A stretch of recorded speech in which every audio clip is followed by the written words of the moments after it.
Aupa, egunon, hemen gaude, Madrilen, deklaratzera etorri gara, eta, egin behar dugun lehenengo gauza, bada, hau salatzea. Guk ez dugu inolako deriturik egin, eta behartzen gaituzte onaino etortzera, egiten ari garen lana oztopatzeko, eta aldi dituzten traba guztiak jartzeko.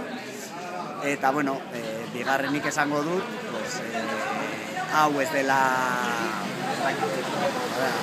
ohartu gabean gertatutako gauza bat, hau da, kanpaina baten barruan kokatzen dugun gertakizun bat, UPN gure kontra ekiten du behin eta berriro, bai udalan egiten den lanagatik, bai kalean egiten denagatik, eta orduan kriminalizatu nahi gaituzte, eta beti jartzen dute, esaten dute guk egiten ditugula, alde batetik egiten ez ditugun gauzak, eta gero delituak direla ere esaten dute.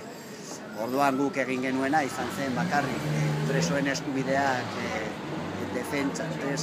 defentsan antolatu zen ekitaldi batera joatea, eta uste dugu ez dagoela inolako deliturik honetan, eta horrela jarraituko dugu.